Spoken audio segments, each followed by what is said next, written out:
പാറ്റിയാ ആര്? ദോശ ദോശ. അവക്കെന്താ പറയാനുണ്ടെന്ന്. എനിക്കൊന്നും സംസാരിക്കാനില്ല. വിശപ്പ് സഹിക്കണ്ട് പറ്റിയതല്ലേ, ഷെമി പ്ലീസ്.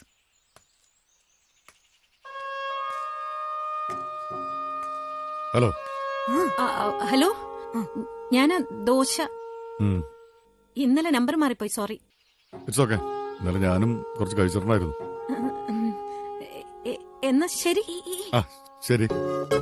പിന്നെ എന്താ ഈ പിന്നെ ഈ തട്ടിലെ കുട്ടിദോശ എവിടെ കിട്ടുക?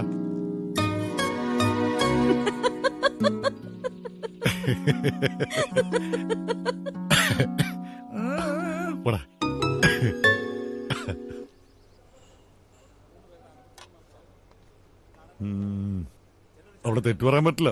പൊളിച്ചു മോനെ. ഇല്ലടാ ബാബു, കലക്കി. ഒരു രക്ഷയില്ലട്ടാ. എന്നാലും നമ്മൾ ഈ സാർ അറിയാണ്ട് പോയല്ലോ സാറേ, അല്ലേ?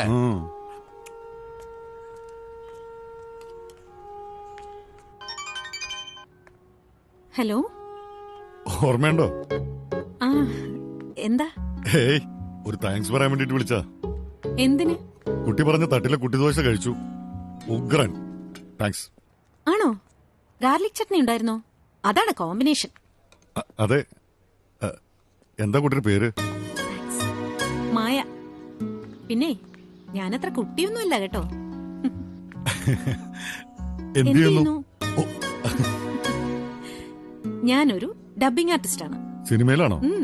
അതെ. ആ ഫാൻസുകാർക്ക് ഫ്ലെക്സ് അടിക്കാൻ കാശ് കൊടുത്തേക്ക്. ഇപ്പൊ അവരെന്നെ വിളിച്ചേ ഉള്ളൂ. ശരി സാർ. ആ കുട്ടിയുടെ നമ്പർ ഒന്ന് വാങ്ങിച്ചേക്ക്. ഹലോ, ഞാനിവിടെ ആർക്കിയോളജി ഡിപ്പാർട്ട്മെന്റിലാ. ഓ, എന്തായാലും യുദ്ധം തുടങ്ങി വെച്ച ദോശ തന്നെ യുദ്ധം അവസാനിപ്പിച്ചു.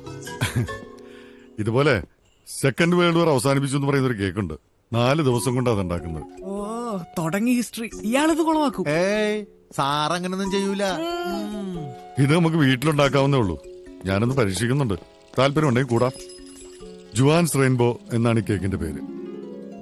ജുവാൻ ലോബോ എന്ന ഫ്രഞ്ചുകാരി യുദ്ധത്തിന് പോയ ഭർത്താവായ ആൽബർട്ടിന് വേണ്ടി ഉണ്ടാക്കിയതാണ് ഈ റെസിപ്പി. സ്ട്രോബെറി കൊണ്ടാണ് ജുവാൻ ആദ്യ ദിവസം കേക്ക് ഉണ്ടാക്കിയത്.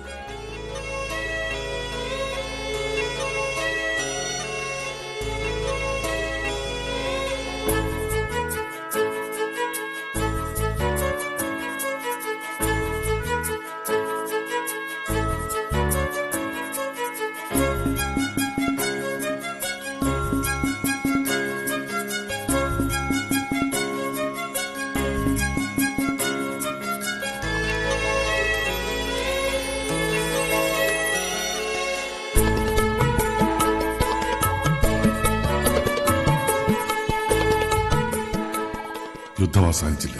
വരാമെന്ന് പറഞ്ഞ ദിവസം ആൽബർട്ട് വന്നില്ല. പിസ്ത കേക്കിൽ റമ്മിൽ ഒരു 4 മണിക്കൂറെങ്കിലും മുക്കിച്ചിട്ടുള്ള ഉണക്കുമന്തിരി ഇന്തപ്പോഴും എന്തെങ്കിലും ചേർക്കാം. അതെ, ഒന്നും മനസ്സിലാവണില്ല. പിസ്ത കേക്ക് ഉണ്ടാക്കുമ്പോ റമ്മിൽ 4 മണിക്കൂറെങ്കിലും മുക്കി വെച്ച ഈന്തപ്പഴോ അല്ലെങ്കിൽ ഉണക്കമന്തിരിയോ ചേർക്കുന്നത് നല്ലതായിരിക്കും. അതിന് റമ്മിപ്പോ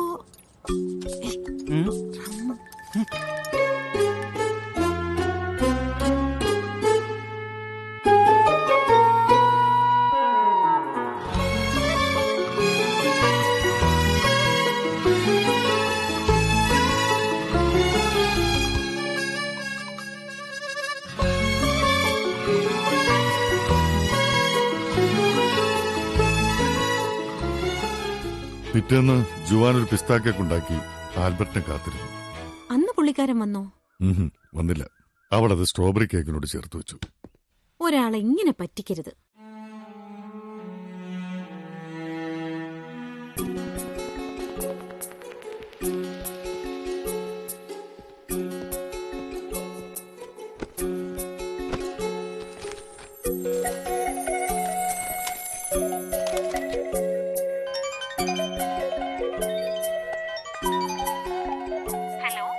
ഹലോ, ഞാനാ. എന്താ വിശേഷം? ഏയ്, മായ ഇപ്പൊ ഫ്രീ ആണോ? എങ്കി മായക്കുതാ ഈ ശബ്ദം. സാർ ഇറങ്ങുന്നില്ലേ?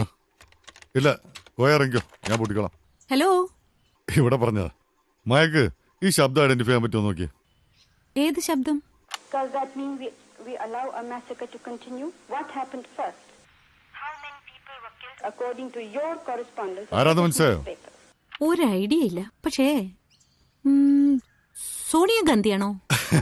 അടുത്തെത്തി. അമ്മായിയമ്മ ഇന്ദിരാഗാന്ധി. ആണോ? ഞാൻ ആദ്യമായിട്ടാ ഇന്ദിരാഗാന്ധിയുടെ ശബ്ദം കേൾക്കുന്നത്.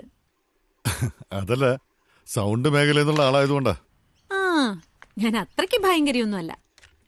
ഇത് പിടിച്ചോ, ഒരു മുഖ്യമന്ത്രിയാ. பேரன்பு கொண்ட தாய்மார்களே, பெருமைக்குரிய தமிழ் பெருமக்களே, என் ரத்தத்தின் ரத்தமான உடன்பிறப்புகளே, மக்கள் தீர்ப்பே மகிழ்ச்சி. എന്തെങ്കിലും ഐഡിയ ഉണ്ടോ? MGR, ഇത് MGR தலைவர். ഇത് മാത്രം അങ്ങനെ പെട്ടെന്ന് പിടുത്തം കിട്ടി. எத்தனை MGR படம் பார்த்திருக்கேன். நான் ஒரு MGR ரசிகை. എന്റെ മുത്തശ്ശൻ അണ്ണാഡിഎംകെയിൽ ഉണ്ടായിരുന്നു. അതോ அதோ அந்த பறவை போல வாழ வேண்டும், இதோ இந்த அலைகள் போல ஆட வேண்டும், ஒரே வானிலே ஒரே மண்ணிலே ஒரே வானிலே ചേച്ചി ബ്ലൗസ് ഉറക്കുവാന്ന് തോന്നുന്നു. ஒரே கீதம் உரிமை கீதம். പ്രതീക്ഷയുടെ മൂന്നാം നാൾ ജുവാൻ തന്റെ മുറ്റത്ത് ആദ്യമായി കായ്ച്ച ഓറഞ്ച് മരത്തിൽ നിന്നും പഴുത്ത ഓറഞ്ചുകൾ നോക്കി പറിച്ചെടുത്ത് കേക്കുണ്ടാക്കി കാത്തിരുന്നു.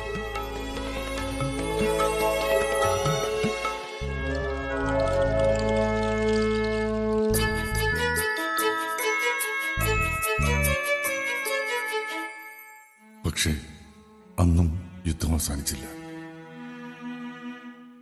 മായക്ക് ഈ കുക്കിങ്ങിൽ എങ്ങനെ താല്പര്യം വന്നു? അങ്ങനെ ചോദിച്ചാ എന്റെ അമ്മ നന്നായിട്ട് കുക്ക് ചെയ്യായിരുന്നു. ഞാൻ അമ്മയെ കണ്ടാ പഠിച്ചത്. അമ്മ ഇപ്പൊ എവിടെയുണ്ട്? അമ്മ മരിച്ചുപോയി. ഭയങ്കര സംഭവമായിരുന്നു. വീട്ടിലാ സമയത്ത് 10-16 പേരുണ്ടായിരുന്നേ. അമ്മ ഒറ്റയ്ക്കാ സകല ജോലിയും ചെയ്തിരുന്നത്. അമ്മയുടെ കുക്കിംഗ് കാണാൻ തന്നെ ഒരു രസാ. പപ്പടം കീറി കാച്ചുന്നതും പാവയ്ക്ക അരിയുന്നതും മാങ്ങ ഉപ്പിലിടുന്നതും. ടേസ്റ്റ് നോക്കി ഓക്കെ ആണെങ്കിൽ തവി കൊണ്ട് പാത്രത്തിന്റെ വക്കിൽ ടപ് ടപ് 2 അടി. കുക്ക് ചെയ്യുമ്പോ എനിക്ക് തോന്നും ഞാൻ അമ്മയെ തിരിച്ചു കൊണ്ടുവരികയാണെന്ന്. അമ്മ എന്റെ അടുത്ത് എവിടെയോ ഉണ്ടെന്ന്. അമ്മയുടെ സ്വാദ്, ചിരിയൊക്കെ. അറിയോ? Okay? No, I am not okay. അയ്യേ, കരണ്ട.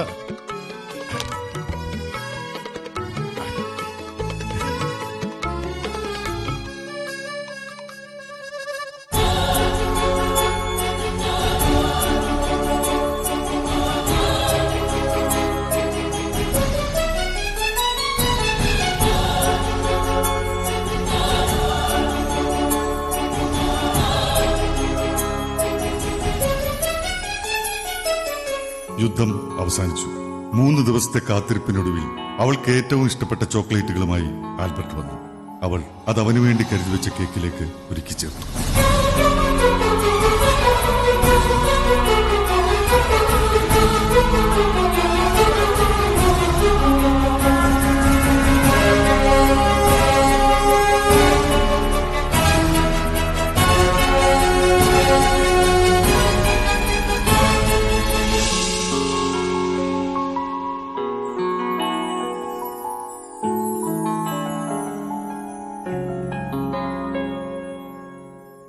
അവരൊരുമിച്ച് ആ കേക്ക് കഴിച്ചു.